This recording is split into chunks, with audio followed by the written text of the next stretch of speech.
اصحاب کہف یعنی غار والے۔ یہ واقعہ اصحاب کہف کے بارے میں ہے۔ حضرت عیسیٰ علیہ السلام کے آسمان پر اٹھا لیے جانے کے بعد نصرانیوں کا حال بے حد خراب اور نہایت ابتر ہو گیا۔ یہ لوگ بت پرستی کرنے لگے اور دوسروں کو بھی بت پرستی پر مجبور کرنے لگے، خصوصاً ان کا ایک بادشاہ دقیانوس۔ وہ تو اس قدر ظالم تھا کہ جو شخص بت پرستی سے انکار کرتا تھا اس کو قتل ہی کر ڈالتا تھا۔ اصحاب کہف کون تھے؟ اصحاب کہف شہر افسوس کے شرفا تھے، جو بادشاہ کے معزز درباری بھی تھے، مگر یہ لوگ صاحب ایمان اور بت پرستی سے انتہائی بیزار تھے۔ دقیانوس کے ظلم و جبر سے پریشان ہو کر یہ لوگ اپنا ایمان بچانے کے لیے اس کے دربار سے بھاگ نکلے اور قریب کے پہاڑ میں ایک غار کے اندر پناہ گزین ہوئے اور سو گئے تو 300 برس سے زیادہ عرصے تک اسی حال میں سوتے رہ گئے۔ دقیانوس نے جب ان لوگوں کو تلاش کرایا اور اس کو معلوم ہوا کہ یہ لوگ غار کے اندر ہیں تو وہ بے حد ناراض ہوا اور فرتے غیظ و غضب میں یہ حکم دے دیا کہ غار کو ایک سنگین دیوار اٹھا کر بند کر دیا جائے تاکہ یہ لوگ اسی میں رہ کر مر جائیں اور وہی غار ان لوگوں کی قبر بن جائے۔ مگر دقیانوس نے جس شخص کے سپرد یہ کام کیا تھا وہ بہت ہی نیک دل اور صاحب ایمان آدمی تھا۔ اس نے اصحاب کہف کے نام، ان کی تعداد اور ان کا پورا واقعہ رانگ کی تختی پر کندہ کرا کر تانبے کے صندوق کے اندر رکھ کر دیوار کی بنیاد پر رکھ دیا، اور اسی طرح کی ایک تختی شاہی خزانہ میں بھی محفوظ کرا دی۔ کچھ دنوں کے بعد دقیانوس بادشاہ مر گیا اور سلطنت بدلتی رہی، یہاں تک کہ ایک نیک دل اور انصاف پرور بادشاہ جس کا نام بیدروس تھا وہ تخت نشین ہوا اور 68 سال تک بہت شان و شوکت کے ساتھ حکومت کی۔ اس کے دور میں مذہبی فرقہ بندی شروع ہو گئی اور بعض لوگ مرنے کے بعد اٹھنے اور قیامت کا انکار کرنے لگے۔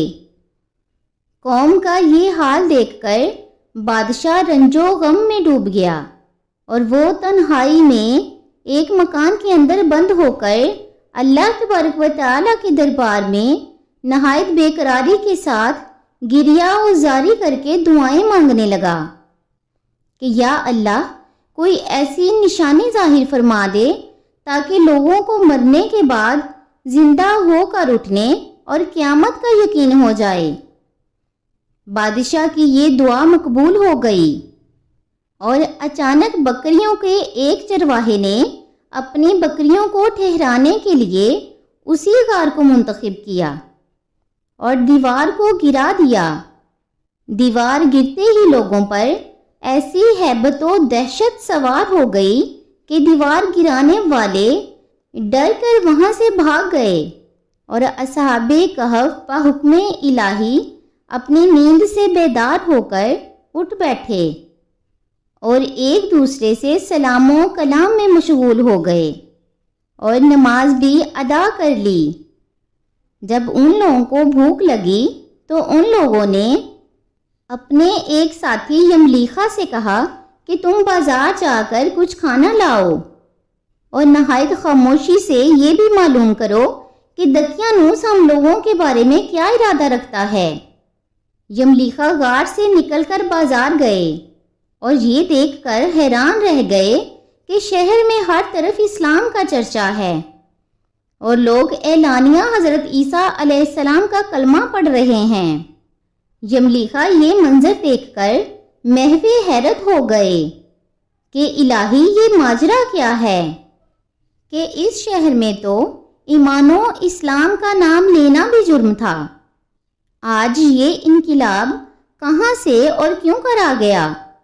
پھر ایک نان بائی کی دکان پر کھانا لینے گئے اور دقیانوسی زمانے کا روپیہ دکاندار کو دیا جس کا چلنا ہی بند ہو چکا تھا، بلکہ کوئی اس سکہ کا دیکھنے والا بھی باقی نہیں رہ گیا تھا۔ دکاندار کو شبہ ہوا کہ شاید اس شخص کو کوئی پرانا خزانہ مل گیا ہے، چنانچہ دکاندار نے ان کو حکام کے سپرد کر دیا اور حکام نے ان سے خزانے کے بارے میں پوچھ گچھ شروع کر دی اور کہا کہ بتاؤ خزانہ کہاں ہے؟ یملیخا نے کہا کہ کوئی خزانہ نہیں ہے، یہ ہمارا ہی روپیہ ہے۔ حکام نے کہا کہ ہم کس طرح مان لیں کہ روپیہ تمہارا ہی ہے؟ یہ سکہ 300 برس پرانا ہے اور برسوں گزر گئے کہ اس سکہ کا تو چلنا ہی بند ہو گیا ہے اور تم ابھی بھی جوان ہو، لہٰذا صاف صاف بتاؤ کہ یہ مسئلہ حل ہو جائے۔ یہ سن کر یملیخا نے کہا کہ تم لوگ یہ بتاؤ کہ دقیانوس بادشاہ کا کیا حال ہے؟ حکام نے کہا کہ آج روئے زمین پر اس نام کا کوئی بادشاہ نہیں ہے، ہاں سینکڑوں برس گزرے کہ اس نام کا ایک بے ایمان بادشاہ گزرا ہے جو بت پرست تھا۔ یملیخا نے کہا کہ ابھی کل ہی تو ہم لوگ اس کے خوف سے اپنے ایمان اور جان کو بچا کر بھاگے ہیں۔ میرے ساتھی قریب ہی کے ایک غار میں موجود ہیں، تم لوگ میرے ساتھ چلو، میں تم لوگوں کو ان سے ملا دوں۔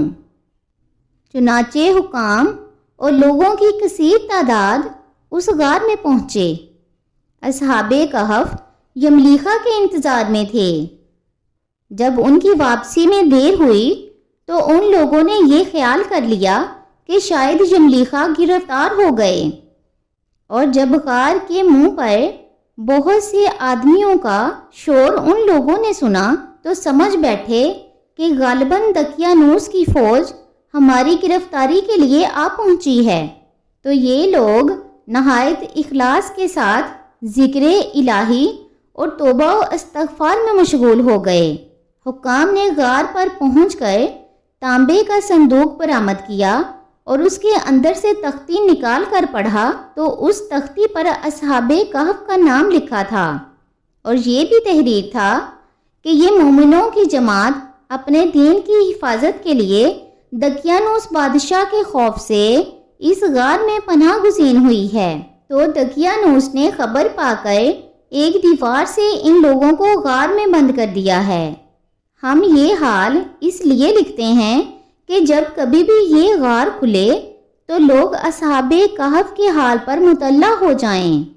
حکام تختے کی عبارت پڑھ کر حیران رہ گئے اور ان لوگوں نے اپنے بادشاہ بیدروس کو اس واقعہ کی اطلاع دی۔ فوراً ہی بیدروس بادشاہ اپنے امراء اور عمائدین شہر کو ساتھ لے کر غار کے پاس پہنچا، تو اصحاب کہف نے غار سے نکل کر بادشاہ سے معانقہ کیا اور اپنی کہانی بیان کی۔ بیدروس بادشاہ سجدہ میں گر کر اللہ تبارک و تعالیٰ کا شکر ادا کرنے لگا کہ میری دعا مقبول ہو گئی، اور اللہ تبارک و تعالیٰ نے ایسی نشانی ظاہر کر دی جس سے موت کے بعد زندہ ہو کر اٹھنے کا ہر شخص کو یقین ہو گیا۔ اصحاب کہف بادشاہ کو دعائیں دینے لگے کہ اللہ تعالیٰ تیری بادشاہی کی حفاظت فرمائے، اب ہم تمہیں اللہ کے سپرد کرتے ہیں۔ پھر اصحاب کہف نے السلام علیکم کہا اور غار کے اندر چلے گئے اور سو گئے، اور اسی حالت میں اللہ تبارک و تعالیٰ نے ان لوگوں کو وفات دے دی۔ بادشاہ بیدروس نے سال کی لکڑی کا صندوق بنوا کر اصحاب کہف کی مقدس لاشوں کو اس میں رکھوایا، اور اللہ تعالیٰ نے اصحاب کہف کا ایسا رعب لوگوں کے دلوں میں پیدا کر دیا کہ کسی کی یہ مجال نہیں کہ غار کے منہ تک جا سکے۔ اس طرح اصحاب کہف کی لاشوں کی حفاظت کا اللہ تبارک و تعالیٰ نے سامان کر دیا۔ پھر بیدروس بادشاہ نے غار کے منہ پر ایک مسجد بنوا دی اور سالانہ ایک دن مقرر کر دیا کہ تمام شہر والے اس دن عید کی طرح زیارت کرنے کے لیے آیا کریں۔ اصحاب کہف کی تعداد۔ اصحاب کہف کی تعداد میں جب لوگوں کا اختلاف ہوا تو یہ آیت مبارکہ نازل ہوئی۔ ترجمہ: یعنی اے محبوب فرما دیجئے کہ اللہ اصحاب کہف کی گنتی کو زیادہ جانتا ہے اور تم میں سے بہت ہی کم لوگ ان کو جانتے ہیں۔ حضرت عبداللہ ابن عباس رضی اللہ تعالیٰ عنہ نے فرمایا کہ میں انہی کم لوگوں میں سے ہوں جو اصحاب کہف کی تعداد کو جانتے ہیں۔ پھر آپ رضی اللہ تعالیٰ عنہ نے فرمایا کہ اصحاب کہف کی تعداد 7 ہے اور 8واں ان کا کتا ہے۔ قرآن مجید میں اللہ تبارک و تعالیٰ نے اصحاب کہف کا حال بیان فرماتے ہوئے ارشاد فرمایا۔ آیات کا ترجمہ: کیا تمہیں معلوم ہوا کہ پہاڑ کے غار اور جنگل کے کنارے والے ہماری ایک عجیب نشانی تھے؟ جب ان نوجوانوں نے غار میں پناہ لی پھر بولے، اے ہمارے رب، ہمیں اپنے پاس سے رحمت دے اور ہمارے کام میں ہمارے لیے راہ یابی کا سامان کر، تو ہم نے اس غار میں ان کے کانوں پر گنتی کے کئی برس تھپکا، یعنی سلا دیا۔ پھر ہم نے انہیں جگایا کہ دیکھیں 2 گروہوں میں سے کون ان کے ٹھہرنے کی مدت زیادہ ٹھیک بتاتا ہے۔ ہم ان کا ٹھیک ٹھیک حال سناتے ہیں۔ وہ چند جوان تھے کہ اپنے رب پر ایمان لائے اور ہم نے انہیں زیادہ ہدایت عطا فرمائی۔ سورہ کہف رکوع نمبر 1 پارہ نمبر 15۔ اس سے اگلی آیات میں بھی اصحاب کہف کا پورا واقعہ بیان فرمایا گیا ہے۔ اصحاب کہف کے نام۔ ان کے ناموں میں بھی بہت اختلاف ہے۔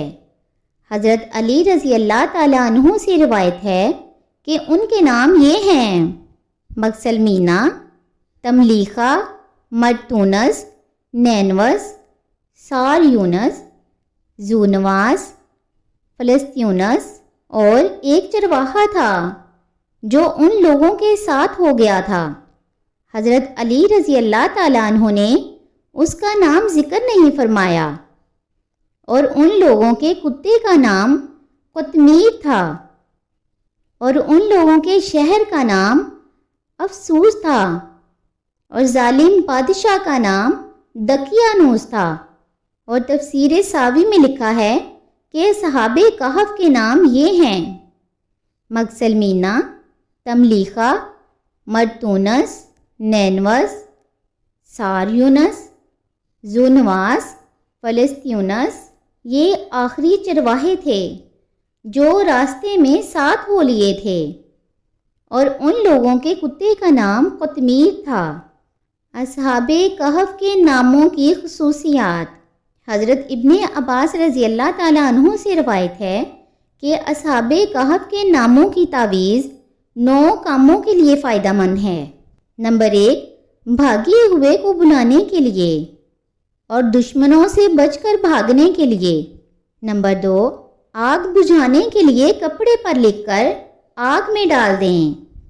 نمبر 3، بچوں کو رونے اور تیسرے دن آنے والے بخار کے لیے۔ نمبر 4، درد سر کے لیے دائیں بازو پر باندھیں۔ نمبر 5، السیان کے لیے گلے میں پہنائیں۔ نمبر 6، خشکی اور سمندر میں سفر محفوظ ہونے کے لیے۔ نمبر 7، مال کی حفاظت کے لیے۔ نمبر 8، عقل بڑھانے کے لیے۔ نمبر 9، گناہ گاروں کی نجات کے لیے۔ اصحاب کہف کتنے دنوں تک سوتے رہے؟ جب قرآن کی آیت وَلَبِثُوا فِي كَهْفِهِمْ 300 سِنِينَ وَازْدَادُوا تِسْعًا، یعنی وہ لوگ غار میں 300 برس تک رہے اور 9 برس اور زیادہ رہے، یہ نازل ہوئی تو کفار کہنے لگے کہ ہم 300 برس کے متعلق تو جانتے ہیں کہ اصحاب کہف اتنی مدت غار میں رہے، مگر ہم 9 برس کو نہیں جانتے۔